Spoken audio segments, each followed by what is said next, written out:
Amigos, buenos días. Aquí nuevamente con ustedes para otro video, pero esta vez quiero hablar sobre cine.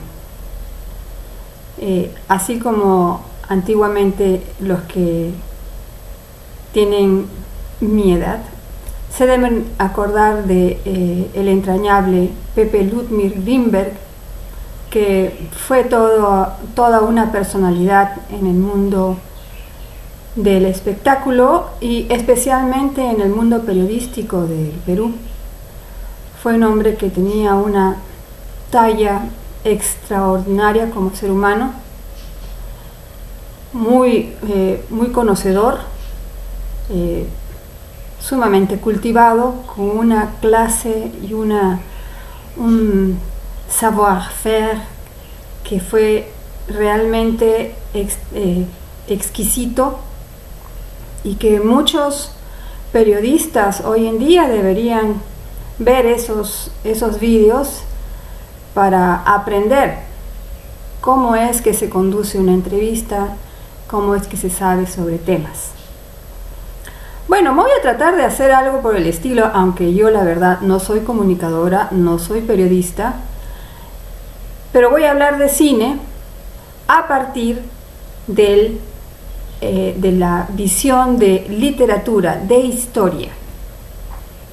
Las dos películas que quiero hablar se estrenaron el año pasado. Yo las he visto aquí en internet y me llamaron poderosísimamente la atención por los temas que tocan. Son temas humanos.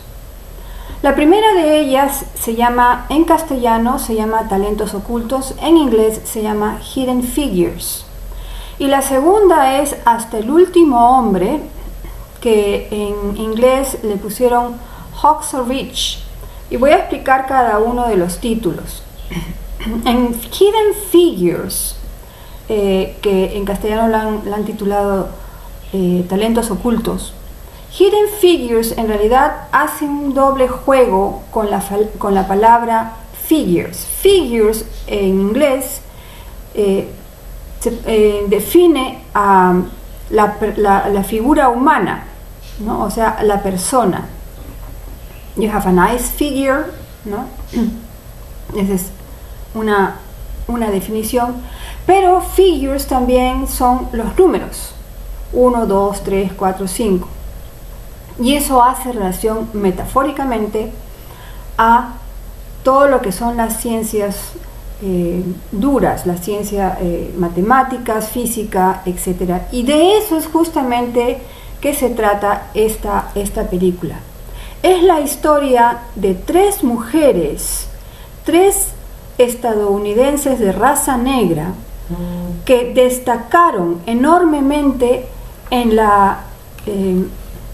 el programa de la NASA, y que nunca antes se supo la historia de ellas. Las figuras que son las protagonistas de esta historia son Katherine Johnson, que al principio de la película se apellidaba Gobler porque se volvió a casar, ¿no? Luego Dorothy Vaughan y Mary Jackson. Cada una de ellas fue una historia de por sí.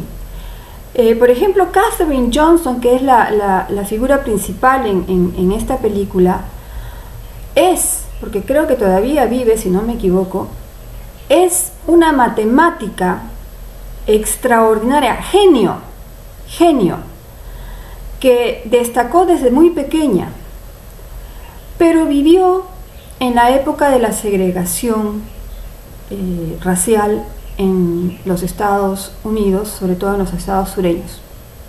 Entonces, por ser negra, no podía recibir una educación regular, o mejor dicho, dentro de las instituciones más prestigiosas, justamente por su raza. Entonces,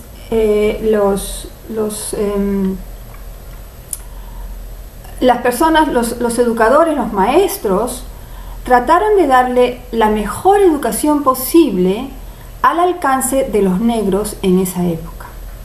Entonces ella llegó a ser lo que en la película se llama computer, pero en realidad son matemáticos, ¿no? Haciendo la traducción son matemáticos. Y esta mujer, Katherine Johnson, se integró al grupo más selecto de matemáticos, ingenieros, físicos, que calculaban todo a mano, a pulso, las trayectorias de las naves espaciales que se estaban llevando a cabo en la NASA. Y en ese momento, acuérdense, en los años 60, era la carrera espacial entre Estados Unidos y Rusia. Que dicho sea de paso, los rusos le ganaron por puesta de mano a los gringos, que les ardió en la pepita del alma, ya saben.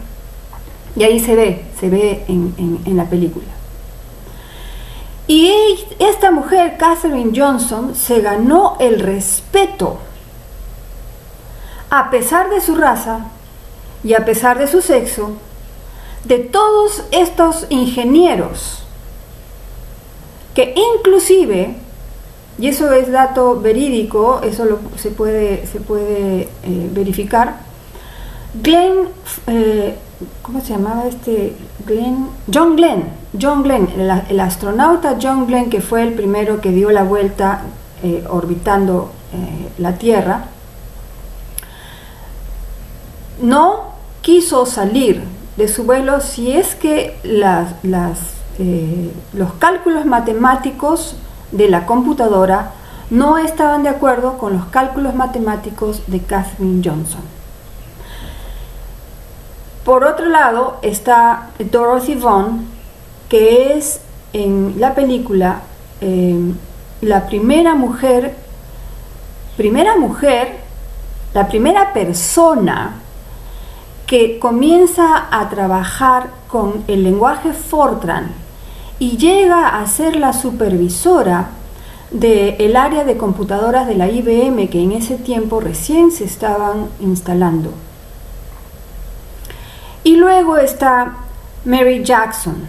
Mary Jackson es la primera mujer, ni siquiera estoy hablando de que sea negra, fue la primera mujer ingeniera espacial. Entonces esta es una película que yo se las recomiendo 100%, porque aquí vemos varios temas que están en transversales. Tenemos discriminación por raza, discriminación por sexo, la lucha de los derechos sociales, la Guerra Fría. En verdad es una película que tiene mucho por dar, mucho por enseñar. Y entre el elenco, ustedes van a ver varias personas que son muy conocidas, tanto en el cine como en la televisión. Se los dejo como una incógnita para que vean la película. La segunda de la que estoy hablando es Hasta el último hombre, una producción de Mel Gibson. En inglés el nombre es Hacksaw Ridge. En realidad Hacksaw es la sierra, esa sierra que ustedes utilizan y hacen el movimiento hacia adelante y hacia atrás para poder cortar la madera. La sierra tiene dentado uno de los filos, ¿no? Y la dentadura es afilada para poder cortar la madera.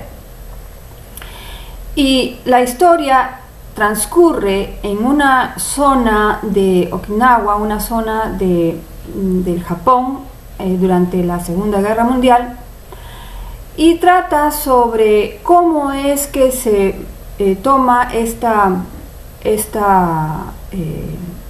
loma, ¿no? Que tiene esa forma como de sierra, ¿no? Entonces los soldados le habían puesto ese nombre, pero en realidad la historia trata, es una historia verídica, trata de el soldado Desmond Thomas Doss, el primer soldado de conciencia que era un paramédico que combatía sin armas. Él era un disidente de conciencia, se le llama así, o sea, estaba en contra de la guerra.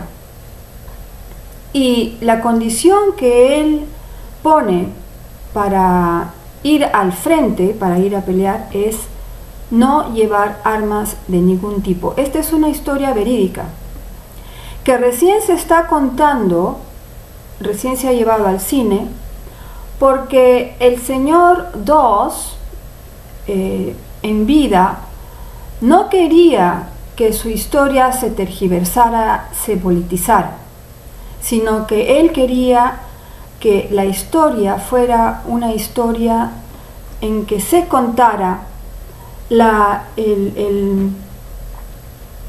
base religiosa, la base de ser consecuente con su propia conciencia, ¿no? Este señor después fue condecorado con la medalla más importante, la medalla de honor del Congreso, por actos de valor más allá del deber. Él, a pulso, según las estadísticas oficiales, salvó la vida de 75 de sus compañeros, sin portar armas. Es una historia realmente maravillosa, también se las recomiendo. Hay escenas muy duras, pero una guerra es dura en cualquier parte. Y esto se los recomiendo porque para mí las dos películas hablan sobre el espíritu humano que va más allá de las circunstancias históricas, más allá del contexto histórico en que las personas se desarrollan. Y el espíritu va por encima de todos los contratiempos, de todo aquello que es adverso. Y creo que eso tienen mensajes de esperanza. Y eso es lo que nosotros también debemos tener. Debemos tener esperanza. No nos podemos dejar llevar por las circunstancias que nos rodean. Debemos seguir luchando y luchando hasta el final. Y acá, por ejemplo, en este momento, con nuestro contexto nacional, justamente ahí tenemos nosotros que seguir. No dejarnos llevar por las circunstancias que nos rodean. Seguir luchando a pesar de los pesares, a pesar de todo aquello que está en contra nuestra. Y por eso es que debemos siempre esperar lo mejor. Esperar que la justicia en el Perú reaccione. Esperar que el gobierno reaccione. Esperar que los ciudadanos que no ven, que no se dan cuenta de que todos tenemos que seguir luchando juntos, reaccionen. Este es un video de esperanza, siempre tratando de mejorar, siempre tratando de salir adelante, a pesar de los titulares, a pesar de las noticias. Que tengan un buen día, amigos. No se olviden, estoy en mi canal de YouTube, suscríbanse, estoy en Facebook, comenten, estoy en Twitter, aunque en realidad Twitter no sé cómo manejarlo, pero voy a aprender. La esperanza es lo último que se pierde. Que tengan ustedes un buen día.